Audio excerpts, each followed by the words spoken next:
Welcome, welcome, welcome.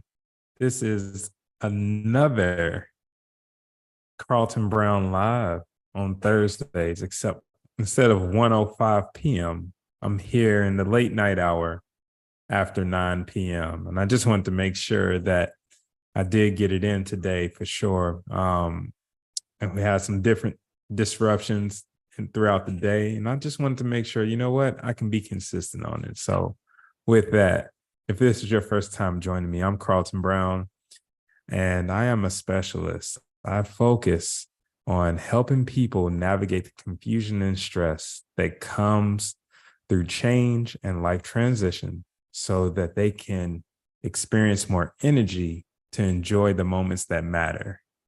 And the way I do that is supporting organizations and people with seminars as well as individual coaching.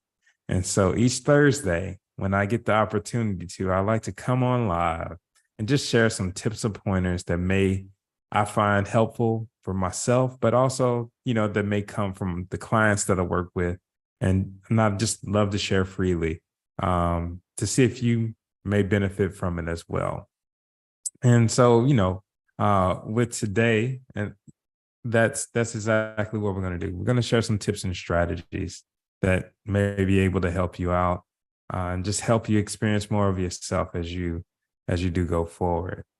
So, what I want to talk about today, while I have you, is I came across a research article, and ironically, what was being discussed and talked about was the customer experience.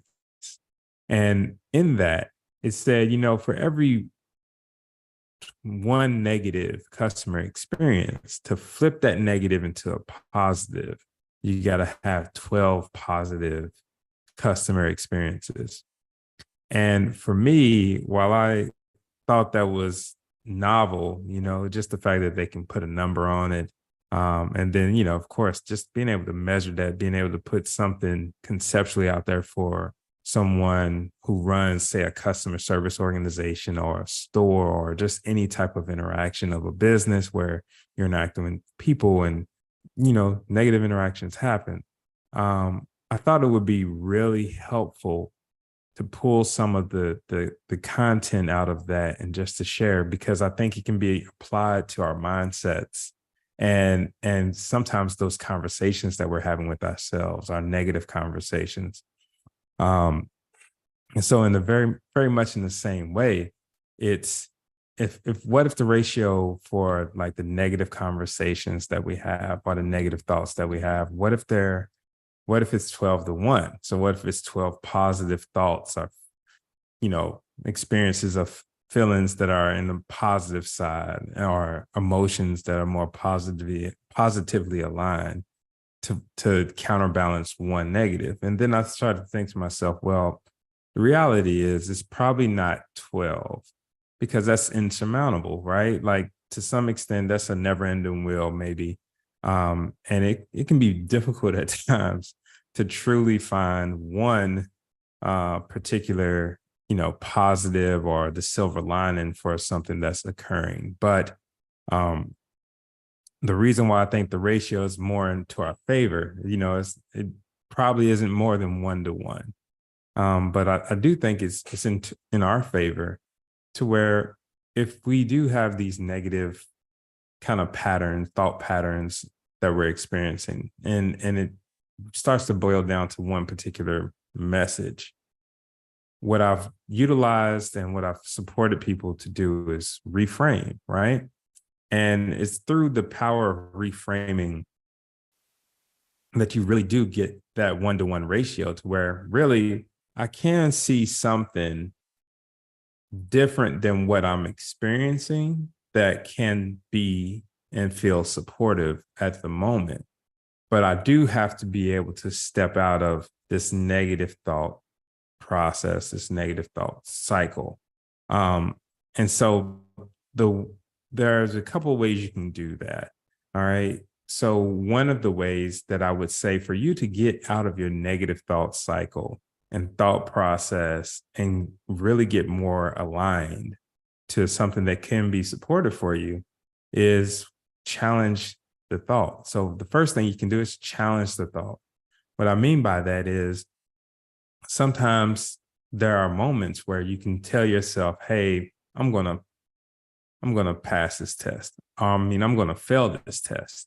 Um, or I'm not great at something. I'm not great at X, Y, and Z. But the way you can challenge yourself in a way that's supportive is simply by just being honest, right? So asking yourself the question, well, is that true? Is there any evidence that has been experienced or had shown me personally that this thought is indeed true?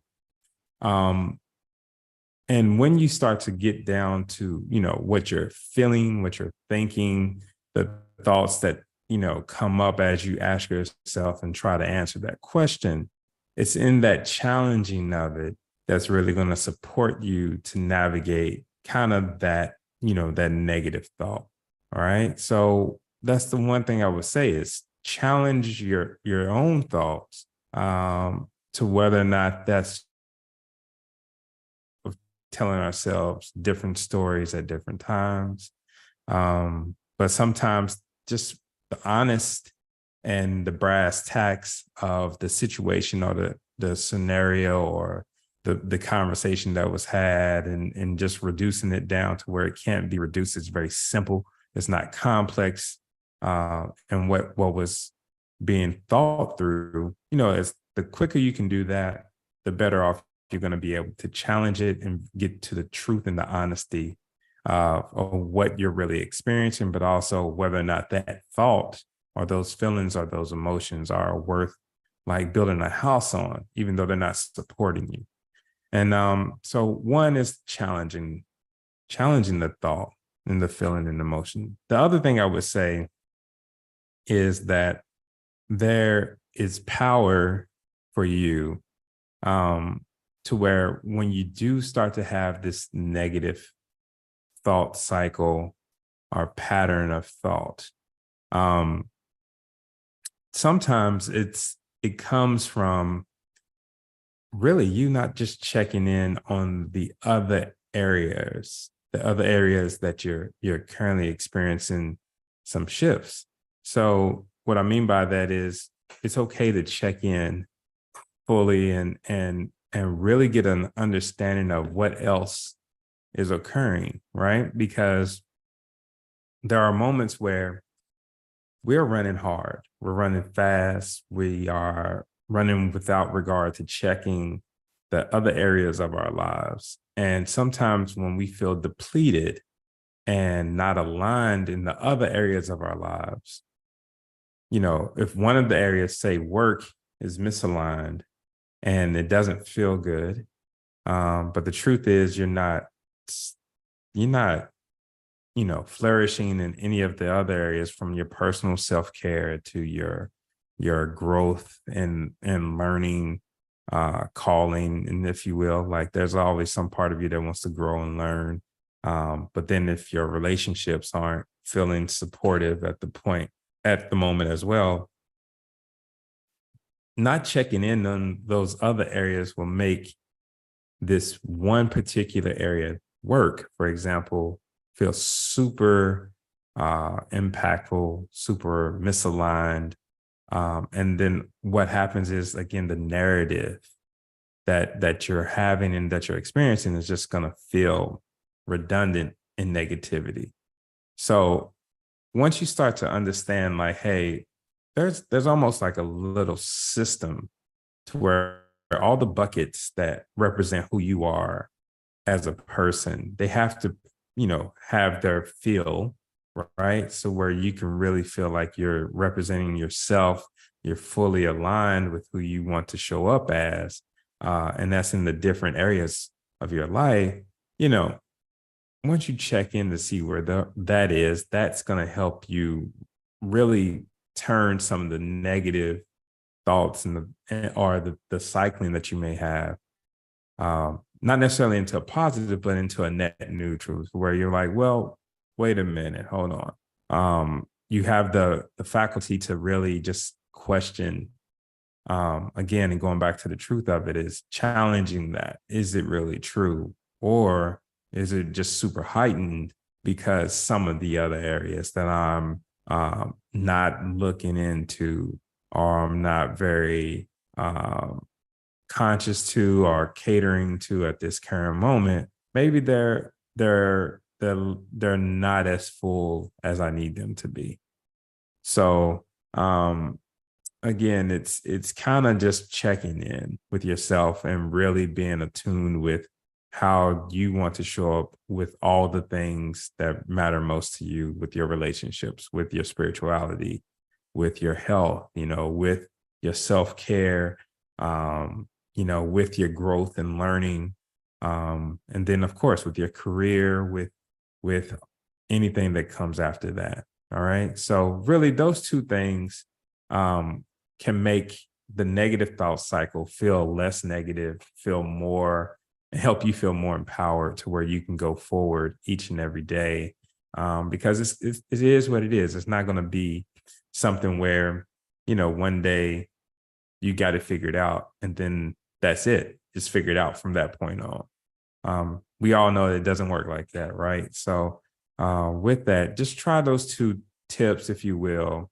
Be bold enough to challenge yourself. Be bold enough to take the moment of self-awareness and understand what's going on in all the areas of your life as best as you can, and see how that can help you really reframe what you're currently thinking or experiencing from a feeling or emotion or thought. All right.